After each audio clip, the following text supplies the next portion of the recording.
Gandhi foundation, Rajiv Gandhi charitable trust और Indira Gandhi memorial trust पर भ्रष्टाचार के आरोप। गृह मंत्रालय ने उच्च स्तरीय जांच के दिए आदेश।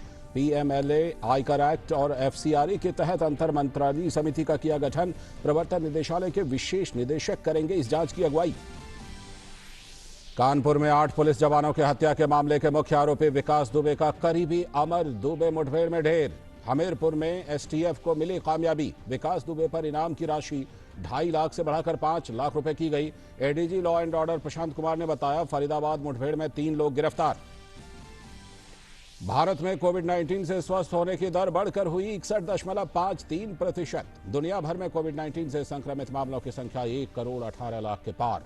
ब्राजील के राष्ट्रपति की कोविड रिपोर्ट आई पॉजिटिव। वहीं विश्व स्वास्थ्य संगठन ने हवा से कोरोना वायरस फैलने के सबूतों को किया स्वीकार।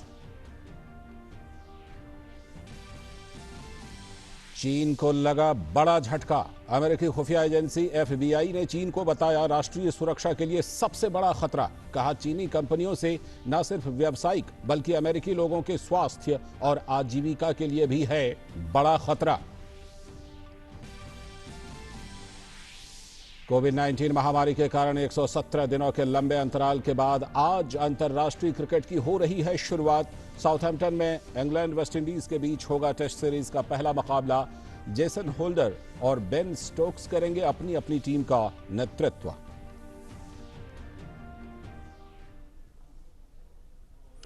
नमस्कार, हिंदी समाचारों की इस बुलेटिन में आप सभी का स्वागत है। आप देख रहे हैं डीडी न्यूज। मैं हूं लाल चंद्र सिंह। देखते हैं खबरों को विस्तार से। भ्रष्टाचार के आरोपों से घिरे Rajiv Gandhi foundation, Rajiv Gandhi charitable trust और इंदिरा गांधी मेमोरियल ट्रस्ट पर जांच का शिकंजा कसता जा रहा है।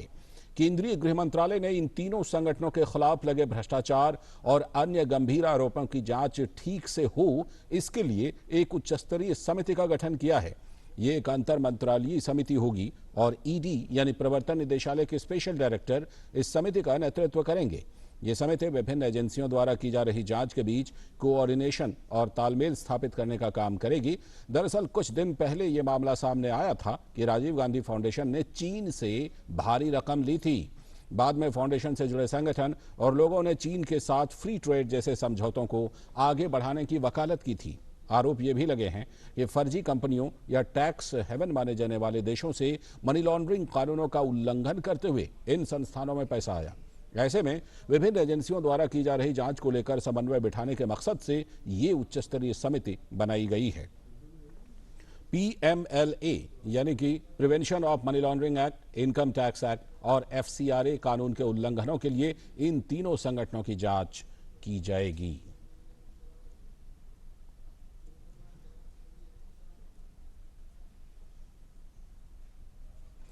रुख करते हैं दूसरी बड़ी खबर का। प्रधानमंत्री नरेंद्र मोदी की अध्यक्षता में कैबिनेट की बैठक हो रही है। इस बैठक में कई अहम फैसले लिए जा सकते हैं।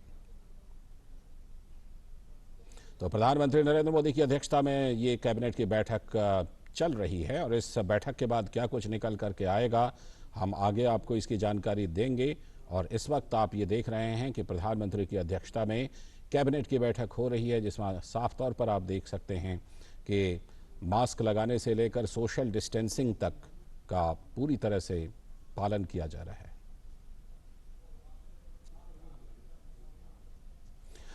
और आज की एक और बड़ी खबर, कानपुर के विकरू गांव में सीईओ सहित 8 पुलिस जवानों की हत्या के मामले में आज पुलिस ने मुख्य आरोपी विकास दुबे के करीबी साथी अमर दुबे का एनकाउंटर कर दिया। उत्तर प्रदेश पुलिस की स्पेशल टास्क फोर्स ने हमीरपुर में अमर को मार गिराया। पुलिस को विकास दुबे के बेहद करीबी अमर पर बिकरू शूटआउट में शामिल होने का शक था। एनकाउंटर आज ही सुबह हुआ। अमर दुबे के हमीरपुर में होने की सूचना पर एसटीएफ की टीम मौके पर पहुंच गई। अमर को सरेंडर करने के लिए कहा गया, लेकिन उसने फायरिंग कर दी। पुलिस की जवाबी कार्रवाई में अमर दुबे मारा गया। इसके साथ ही विकास दुबे के साथी श्यामू वाजपेयी को कानपुर पुलिस ने मुठभेड़ के बाद गिरफ्तार कर लिया है। शासन ने विकास दुबे पर इनाम राशि को 2.5 लाख से बढ़ाकर 5 लाख रुपए कर दिया है। ADG law and order Prashant Kumar ने बताया कि फरीदाबाद मुठभेड़ में 3 लोगों को गिरफ्तार किया गया है। घटना का मैं नामित और वांछित तथा 50,000 का इनामी बदमाश आज सुबह हमीरपुर जिले के थाना मौदहा अंतर्गत एसटीएफ और स्थानीय पुलिस के संयुक्त मुठभेड़ में मारा गया, जिसकी पहचान अमर दुबे पुत्र संजीव दुबे गांव निवासी बिकरू थाना चौबेपुर जनपद कानपुर नगर के रूप में हुई। इसी क्रम में बीती रात एक अन्य अपराधी 50,000 का इनामिया श्यामू वाजपेयी, जो कि उस एफआईआर में नामजद है, तथा जहान यादव, ये भी नामजद अभियुक्त है, तथा एक अन्य अभियुक्त संजू दुबे को कानपुर नगर की पुलिस ने गिरफ्तार किया है। खबर दक्षिणी राज्य केरल से, जहां सोने की तस्करी के मामले में सौम्या नाम की एक महिला से कोचीन के कस्टम ऑफिस में पूछताछ की जा रही है। यह महिला मुख्य आरोपी स्वप्ना सुरेश के एक कथित बिजनेस पार्टनर की पत्नी है। सीबीआई अधिकारी कस्टम जांच टीम से मिलने के लिए सीमा शुल्क कार्यालय कोचीन भी पहुंचे थे।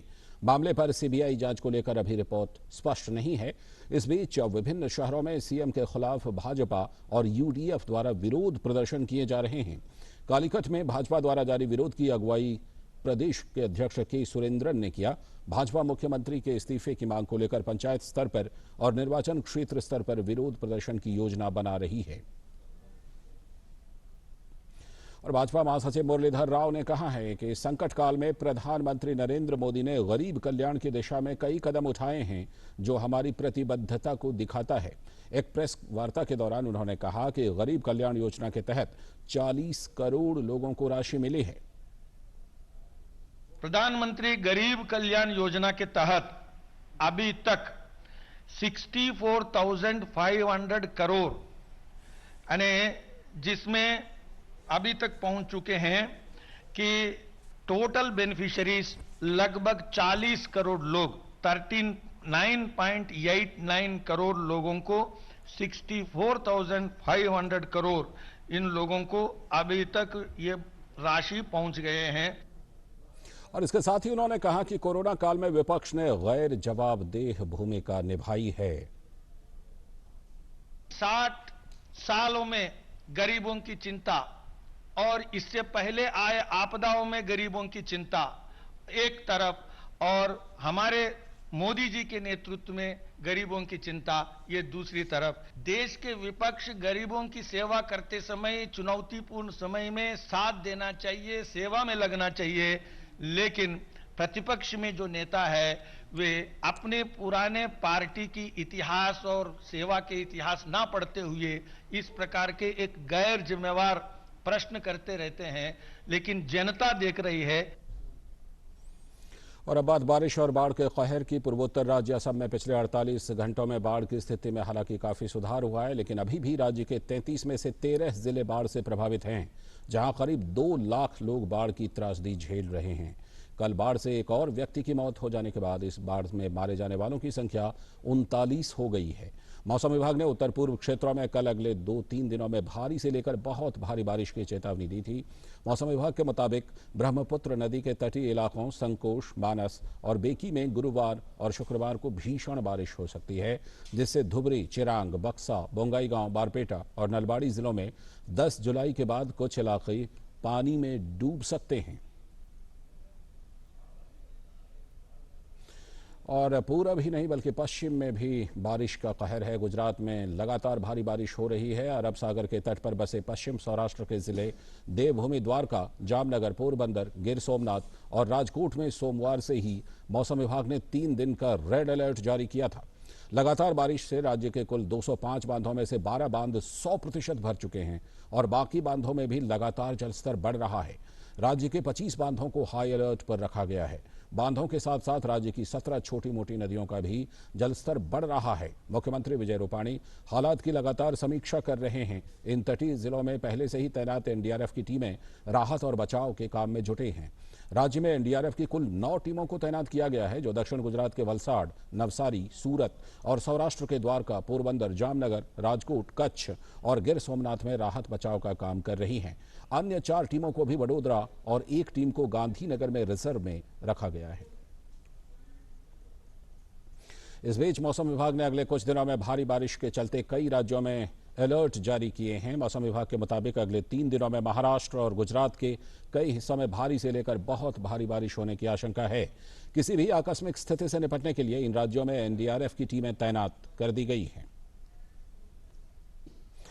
और इधर भारतीय मौसम विभाग ने अगले 24 घंटों में दिल्ली एनसीआर में गरज के साथ बारिश होने का पूर्वानुमान व्यक्त किया है। डीडी न्यूज से बात करते हुए आईएमडी के deputy director general Anand Sharma ने कहा कि अगले 24 घंटों में दिल्ली में गरज के साथ मध्यम दर्जे की बारिश हो सकती है। वहीं उसके बाद अगले 24 घंटों में गरज के साथ हल्की बारिश होगी। अधिकतम तापमान 33-34 डिग्री सेल्सियस के बीच बने रहने की उम्मीद है। गौरतलब है कि दिल्ली एनसीआर में हल्की बारिश के कारण मंगलवार को तापमान कम रहा। एलजी पॉलीमर्स से गैस रिसाव के मामले में विशाखापत्तनम पुलिस ने 12 लोगों को गिरफ्तार किया है। इनमें एलजी पॉलीमर के सीईओ और 2 निदेशकों के अलावा 8 अन्य अधिकारी शामिल हैं। साथ ही आंध्र प्रदेश सरकार ने इस मामले में 3 सरकारी अधिकारियों को सस्पेंड भी किया है। इनमें 2 प्रदूषण नियंत्रण बोर्ड के इंजीनियर हैं और 1 फैक्ट्री डिपार्टमेंट के अधिकारी। सोमवार को गैस रिसाव की घटना की जांच के लिए राज्य सरकार द्वारा नियुक्त उच्चाधिकार कमेटी ने मुख्यमंत्री वाईएस जगनमोहन रेड्डी को अपनी रिपोर्ट सौंपी, जिसके बाद ये कार्रवाई की गई है। भारत और चीन वास्तविक नियंत्रण रेखा पर शांति बनाए रखने के लिए लगातार संपर्क में हैं। इस बीच बॉर्डर रोड ऑर्गेनाइजेशन लद्दाख में सड़क के इंफ्रास्ट्रक्चर के निर्माण कार्य में तेजी से लगा हुआ है।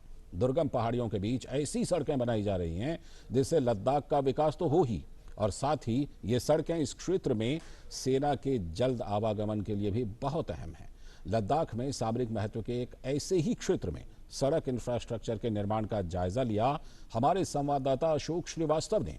आपको बता दें कि गलवान की हिंसक झड़प के बाद पहली बार कोई मीडिया की टीम पूर्वी लद्दाख के अहम इलाकों में पहुंची है। देखिए ये एक्सक्लूसिव रिपोर्ट।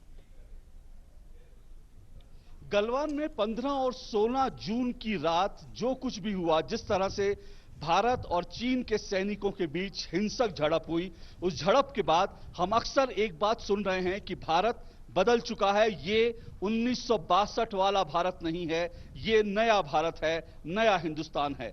लेकिन इसके मायने क्या है कि भारत 1962 वाला भारत नहीं है। हम सब जानते हैं कि 1962 में भारत ने कुछ सामरिक चूक की थी, उनको अगर एक तरफ रख दें तो उसके बाद सवाल यह है कि 1962 से लेकर अब तक क्या बदला है भारत में। इसमें हमें यह नहीं भूलना चाहिए कि 1962 में भी भारत के जो सैनिक थे वो वीर थे, साहसी थे, और उन्होंने अदम्य साहस का और शौर्य का परिचय दिया था।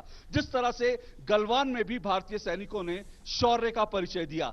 लेकिन जो बड़ी बात है, जो बड़ा अंतर है, वो दरअसल अंतर है इंफ्रास्ट्रक्चर का। इस वक्त मैं लद्दाख में हूं। लद्दाख की एक ऐसी जगह पर हूं जो मैं सामरिक दृष्टि से अहम जगह है, और सुरक्षा के कारणों से मैं इस जगह का नाम आपको नहीं बता सकता, लेकिन ये जगह सामरिक दृष्टि से, रणनीतिक दृष्टि से बहुत महत्वपूर्ण जगह है। और इस जगह के माध्यम से मैं आपको यह समझाने की कोशिश कर रहा हूं कि दरअसल 1962 से लेकर अब तक क्या बदला है।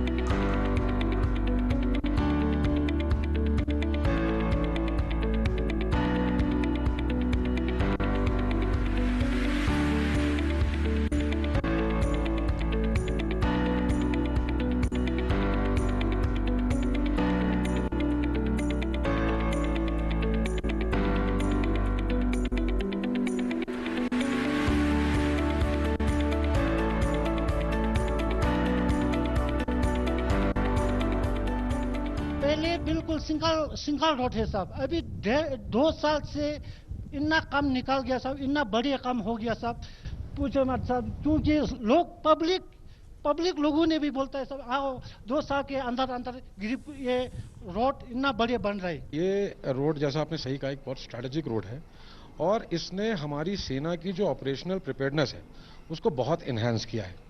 और उसके साथ साथ इसने लद्दाख के इकोनॉमिक डेवलपमेंट में बहुत बड़ा योगदान दिया है। हमारे सारे बॉर्डर्स के जितने दूर दराज के गांव हैं वो सारे कनेक्ट हुए हैं। जो लोकल्स हैं वो अब इस रास्ते का इस्तेमाल करके अपनी आजीविका और अपने बिजनेस को चला रहे हैं। दूसरा, बॉर्डर रोड्स ऑर्गेनाइजेशन जो है हमारी ऑर्गेनाइजेशन, वो एक बहुत बड़ा एम्प्लॉयमेंट जनरेटर है। लद्दाख में आप जहां कहीं से भी गुजरेंगे, नदी, नाले और झरनों से आपका वास्ता जरूर पड़ेगा। पूरे लद्दाख में ऐसे कई जगह पर आपको नदी, नाले और झरने दिखाई देंगे। इसलिए जब लद्दाख को प्रशासनिक दृष्टि से डेवलप करने की बात होती है, या सैलानियों को यहां तक लाने की बात होती है, या फिर हम सामरिक दृष्टि से, रणनीतिक दृष्टि से लद्दाख को मजबूत बनाने की बात करते हैं, तो सिर्फ सड़क निर्माण ही काफी नहीं है। आपको सड़क के साथ साथ नदियों के ऊपर ब्रिज भी बनाने होते हैं, जिस तरह से ये ब्रिज आप देख रहे हैं। बॉर्डर रोड ऑर्गेनाइजेशन ने पिछले कई सालों में यहां पर दर्जनों ऐसे ब्रिज बना दिए हैं जो कनेक्टिविटी का काम करते हैं, जो दरअसल एक सड़क को दूसरी सड़क से, एक गांव को दूसरे गांव से जोड़ते हैं। और इस वक्त भी जो करीब 20,000 करोड़ के जो इंफ्रास्ट्रक्चर प्रोजेक्ट चल रहे हैं, उनमें 30 से ज्यादा ऐसे और ब्रिजेस भी हैं जिन पर अभी काम चल रहा है। और यकीन मानिए, जब सड़कें और ब्रिज एक दूसरे को जोड़ते हैं तो दुश्मन का हौसला टूटता है। कैमरामैन सुशील शर्मा के साथ अशोक श्रीवास्तव, डीडी न्यूज, लद्दाख। जी, तो ये बिल्कुल एक्सक्लूसिव रिपोर्ट थी जिसमें आपने देखी कि लद्दाख में किस तरह से विकास का काम, और ख़ास तौर पर सीमावर्ती इलाके में किस तरह से विकास का काम हो रहा है। अगली खबर, डीडी इंडिया के साथ एक विशेष साक्षात्कार में कार्डियोलॉजिस्ट और जन स्वास्थ्य मामलों के विशेषज्ञ डॉक्टर कृष्णा रेड्डी ने देश की पहली स्वदेशी कार्डियक स्टेंट कलाम राजू स्टेंट के बारे में जानकारी दी। इस स्टेंट के बारे में डॉक्टर रेड्डी ने बतौर प्रमुख जांचकर्ता अहम योगदान दिया है। आइए देखते हैं इस स्टेंट के निर्माण की प्रक्रिया के कुछ अहम पलों को लेकर उनके साथ की गई ये बातचीत। We were at Nizam's Institute of Medical Sciences in Hyderabad when Dr. Kalam actually visited to see one of his colleagues admitted there. And typical of Kalam, I mean, he just during a casual discussion, he said, why are we still dependent on imported drugs and imported devices? So that small talk led to formation of a Society for Biomedical Technology, with participation from the Council for Scientific Industrial Research and the Defense Research Development Organization, for which Dr. Kalam was the head at that point of time, and the Nizam's Institute of Medical Sciences team. So we started this project with that stimulating comment that we have to be self-reliant. And I think it resonates with the current slogan, the Atmanirbhar. It was a challenging experience, but when we completed the development of the stent and successfully demonstrated that it is safe and effective in the first-in-man study across 10 hospitals in the country, we had that Lagan moment. I mean, we had absolutely inexperienced people, but were able to come up and compete with one of the best and the most challenging technology in medical devices. तो ये तो पूरी बातचीत का एक हिस्सा थे। आप डॉक्टर एन कृष्णा रेड्डी के साथ ये पूरा साक्षात्कार आज शाम 5:30 बजे डीडी न्यूज़ पर और डीडी इंडिया पर आप रात में 8 बजे देख सकते हैं, यानी डीडी न्यूज़ पर शाम 5:30 बजे और डीडी इंडिया पर रात 8 बजे।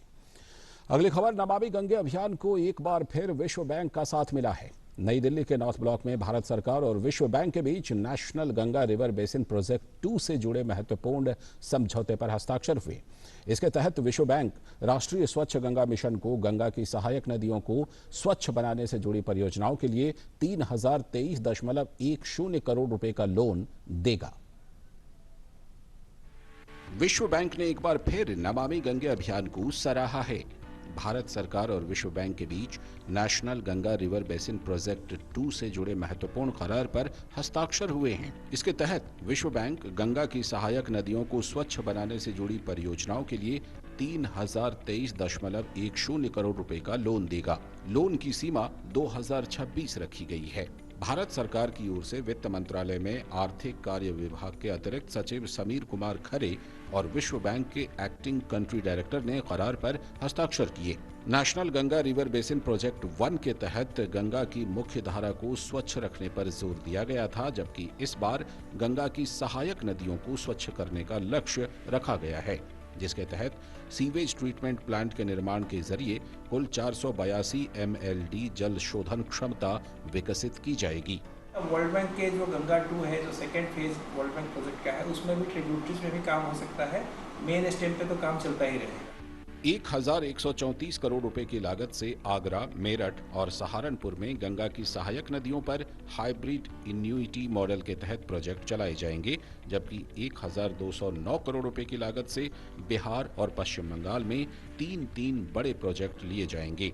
वहीं 536 करोड़ रुपए अन्य मदों में खर्च होंगे। नमामि गंगे की एक अन्य महत्वपूर्ण पहल भुगतान सुरक्षा तंत्र के लिए विश्व बैंक गारंटी राशि के रूप में 143 करोड़ रुपए देगा। हाइब्रिड एन्युटी प्रोजेक्ट के तहत निवेशक प्रोजेक्ट में पहले पैसा लगाते हैं, इसलिए उनकी चिंता को ध्यान में रखते हुए गंगा 2 में खराब पानी को शोधित करने के लिए पहली बार IBRD गारंटी कार्यक्रम लाया गया है।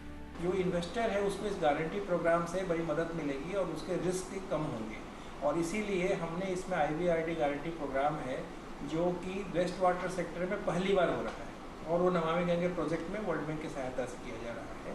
इसके अलावा जो IBRD गारंटी प्रोग्राम है वो वाटर सेक्टर में पहली बार इंडिया में किया जा रहा है। गौरतलब है कि national Ganga river basin project 1 के तहत तकरीबन 4,535 करोड़ रुपए के 34 प्रोजेक्ट लिए गए थे, जिनमें ऋषिकेश, प्रयागराज, कानपुर, पटना समेत कई जगहों पर कुल 15 प्रोजेक्ट पूरे हो चुके हैं और बाकी पर काम चल रहा है। चंद्रशेखर की रिपोर्ट, DD न्यूज। और अब कोरोना से जुड़ी खबर। देश में कोरोना से मरीजों के ठीक होने का दर बढ़कर 61.53% हो गया है। अभी 2,64,944 सक्रिय मामले हैं। देश में अब तक 4,56,830 लोग कोरोना को हराकर ठीक हो चुके हैं।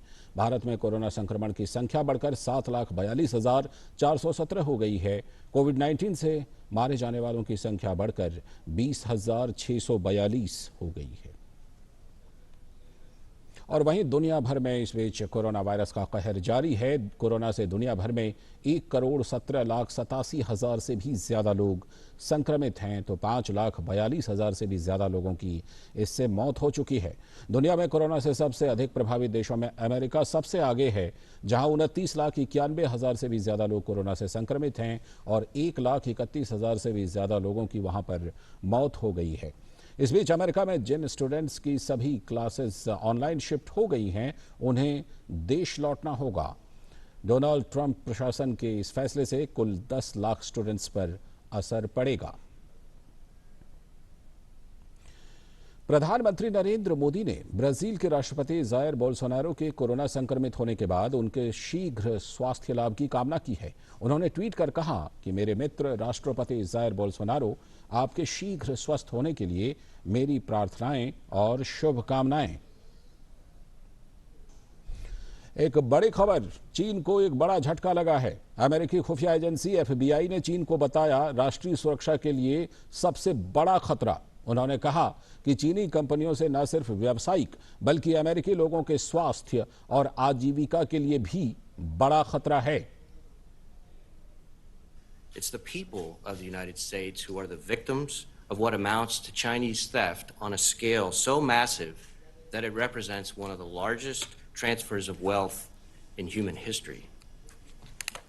If you're an American adult, it is more likely than not that China has stolen your personal data.